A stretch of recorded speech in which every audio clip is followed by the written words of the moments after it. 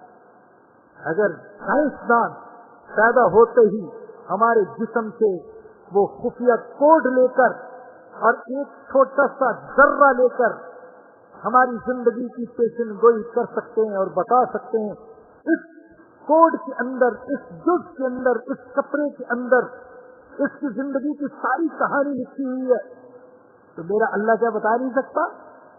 اس کہانی کو لکھنے والا کون ہے؟ وہی جس نے اس کو پیدا کیا. کل فی کتاب مبین وہو الذی خلق السماوات والارض فی ستۃ ایام, اور وہی اللہ ہے جس نے آسمانوں اور زمینوں کو پیدا کیا 6 دنوں میں. 6 دنوں میں پیدا کیا. کیا کون سے 6 دن؟ کیا پیر منگل بدھ جمعرات جمعہ ہفتہ اس میں اللہ نے پیدا کیا؟ کون سے 6 دن؟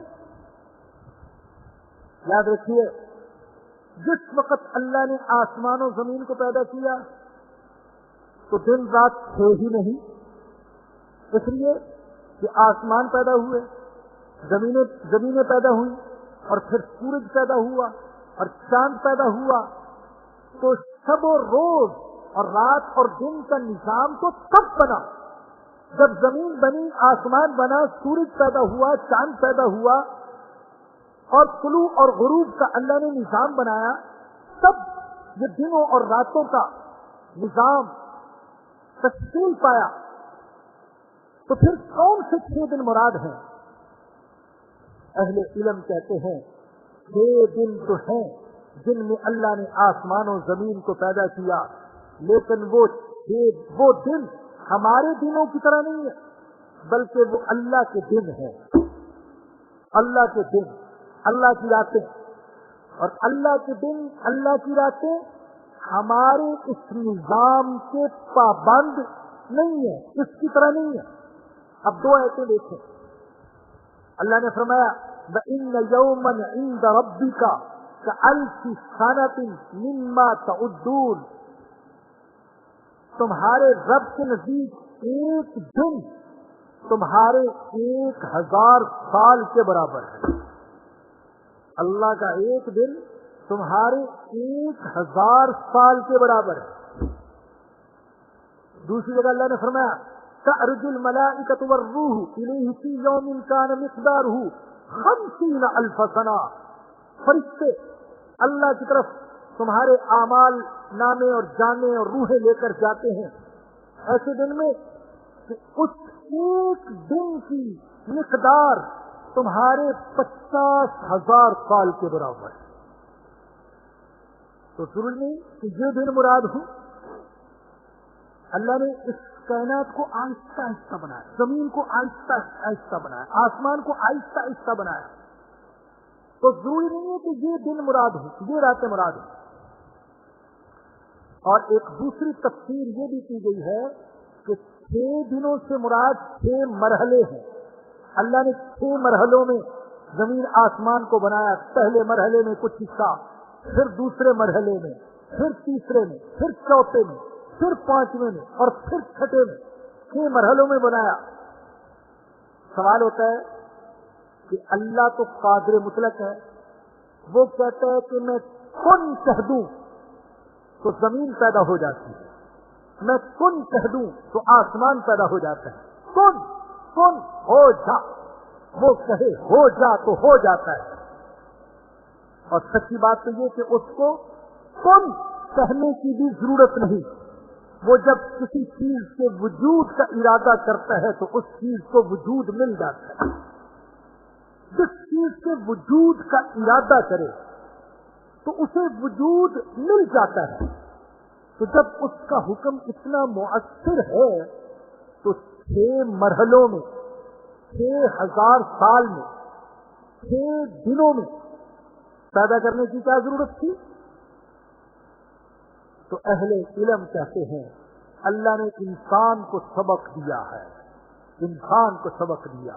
اے انسان، میں تو قادر مطلق ہوں، میں اگر چاہتا تو سیکنڈ کے 1000ویں 1,00,000ویں حصے میں بھی 7 آسمان اور 7 زمینیں پیدا کر سکتا تھا. لیکن اس کے باوجود میں نے تدریج کے ساتھ آہستہ آہستہ ان کو پیدا کیا ہے. تم بھی جب کام کرو تو ٹھہر کر کرو، جلد بازی سے کام نہ لو. یہ انسان کو سبق دیا ہے. فی 6 ایام وکان عرشہ علی الماء، اور اس کا عرش پانی پر تھا. عرش کیا چیز ہے؟ تفسیروں میں لکھا ہے مخلوق میں سے سب سے بڑی مخلوق وہ عرش الہی ہے. یہ 7 آسمان 7 زمین اس میں سما جائے وہ عرش ہے. لیکن اس کی حقیقت کیا ہے ہم نہیں جانتے. ہر مخلوق سے پہلے عرش تھا، عرش سے پہلے کوئی چیز نہ تھی. ہر مخلوق سے پہلے عرش، اور عرش کے نیچے پانی تھا جو زندگی کی اصل اور زندگی کی بنیاد ہے. جیسا کہ اللہ نے 17ویں پارے میں فرمایا وَجَعَلْنَا مِنَ الْمَاءِ كُلَّ شَيْءٍ حَيٍّ، ہم نے ہر چیز کو پانی سے پیدا کیا. پانی زندگی کی اصل ہے، پانی کے بغیر زندگی نہیں ہے. اور سے سن لیجیے گا، دنیا میں پہلے بھی پانی تھا، پانی سے زندگی کا آغاز ہوا. اب بھی زندگی وہی ہوگی جہاں پانی ہوگا، جہاں پانی نہیں وہاں زندگی نہیں. یہ قرآن نے کہا تھا. آج سائنس نے بھی اس بات کو تسلیم کر لیا کہ اصل پانی تھا، پانی سے زندگی کا آغاز ہوا، اور اب بھی زندگی وہی ہوگی جہاں پانی ہوگا، جہاں پانی نہیں وہاں زندگی ہے. کہا جاتا ہے کہ یہ چاند جو ہے اس کی سطح، اس کی بناوٹ بالکل زمین کی طرح ہے. ہم تو تشبیہ دے دیتے ہیں اپنے محبوب کو کہ تو چاند جیسا ہے، لیکن چاند کو دیکھے تو وہاں پتھر ہیں، وہاں پہاڑ ہیں، وہاں ٹیلے ہیں، وہاں صحرا ہے. تو چاند اپنی بناوٹ کے اعتبار سے زمین جیسا ہے، مگر زمین پر زندگی ہے، چاند پر نہیں، اس لیے کہ چاند پر پانی نہیں. اب سائنسدان سر توڑ کوشش کر رہے کسی طریقے سے یہاں سے پانی وہاں لے جائے، لیکن پانی لے جانے میں اتنا خرچہ ہے کہ شاید پورے شہر کو چلانے میں اتنا خرچہ نہ ہو جتنا خرچہ چند انسانوں کی ضرورت کے لیے وہاں تک پانی لے جانے میں. سوال کر رہا تھا کہ قرآن نے کہا کہ اللہ کا عرش پانی پر تھا، پہلے کچھ نہیں تھا، صرف پانی تھا. آج سائنسدانوں نے بھی تسلیم کیا اور مختلف مذاہب میں بھی اس بات کو تسلیم کیا گیا کہ جاندار مخلوق کا مادہ حیات وہ پانی ہے. مکان عرشہ علی الماء، اس کا عرش